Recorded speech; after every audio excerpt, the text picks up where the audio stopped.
Chemical weapon. दोस्तों, समूची दुनिया में ही द्वितीय विश्व युद्ध के बाद केमिकल वेपन्स को बैन किया गया है, यानी कोई भी देश केमिकल वेपन नहीं बना सकता। लेकिन अब यूनाइटेड नेशन और जो अन्य समूह हैं, जो रासायनिक बॉडीज हैं, उन्होंने मिलकर एक प्रयोगशाला बनाने की योजना बनाई है, जिसमें कि दुनिया भर के जो शीर्ष बैंड रासायनिक वेपन्स हैं, उन सब की रिसर्च की जाएगी।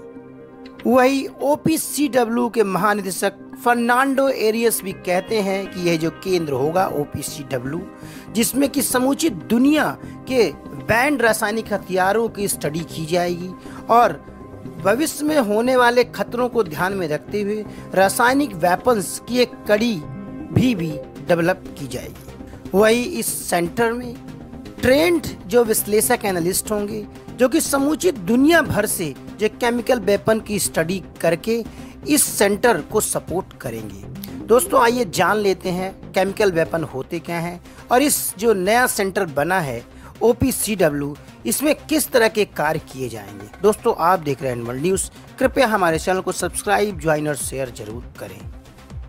केमिकल वेपन यानी रासायनिक हथियार आखिर ये होते कैसे हैं। दोस्तों, दुनिया में सभी जगह वैज्ञानिक हमेशा ही मनुष्यों के आराम के लिए नई नई वस्तुओं का निर्माण करते रहते हैं, लेकिन इसी के साथ साथ वैज्ञानिकों ने कुछ ऐसे हथियार भी डेवलप किए हैं जिससे कि समूची दुनिया को भी खतरा हो सकता है। हालांकि उन्होंने अपनी डिटरेंस यानी रक्षा के लिए बनाए हैं, लेकिन अगर इनका प्रयोग दुनिया में किसी भी जगह किया गया तो समूची दुनिया भी नष्ट हो सकती है।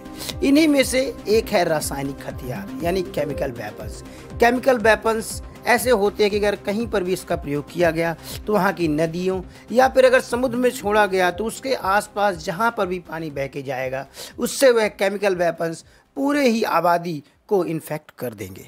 वहीं अगर टाइप ऑफ केमिकल्स वेपन्स की बात करें तो इनमें सबसे ज़्यादा यूज़ होती है ऑक्सीन, lewisite, sulphur mustard, cyanide, phosgene, diphosgenes, gas chloride, hydrogen एवं अन्य कई रासायनिक पदार्थ होती हैं जिनका की उपयोग केमिकल वेपन्स के तौर पर किया जाता रहा है।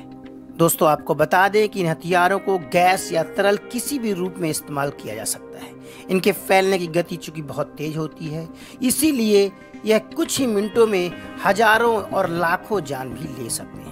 विशेषज्ञों की माने तो रासायनिक हथियारों का भंडार पृथ्वी पर जिंदगी को कई बार खत्म कर सकता है, यानी कई सारे देशों ने इतने सारे केमिकल वेपन्स डेवलप कर लिए हैं। इसी को लेकर OPCW ने एक ऐसा सेंटर बनाया है जिसमें कि दुनिया भर के जो बैंड केमिकल सेंटर्स हैं उनकी स्टडी की जाएगी।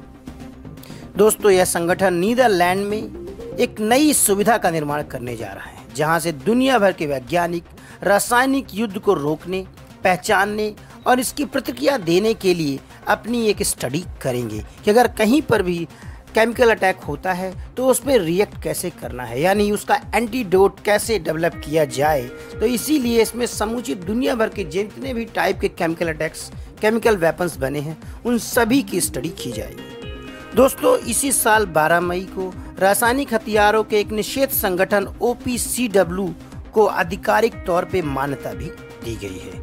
वही इसका उद्घाटन कर लिया गया है, जहां पे अंतर्राष्ट्रीय निकाय अपनी मौजूदा प्रयोगशाला को एक ही साथ सभी की निगरानी में प्रशिक्षण जो कार्यक्रम है, यानी उसका जो ट्रेनिंग प्रोग्राम है, उसको भी कंडक्ट किया जाएगा। हालांकि इसमें सभी देश शामिल नहीं है, जैसे कि मिस्र, इजराइल, उत्तर कोरिया, दक्षिण सूडान को छोड़कर आधिकारिक तौर पर जितने भी देशों के पास रासायनिक हथियार हैं वह सभी देश शामिल हैं। दोस्तों, आपको इस बात की भी जानकारी दे दें कि ये जो नया सेंटर है, यह 25 OPCW एक प्रयोगशाला का एक नेटवर्क है, उसी का हिस्सा है।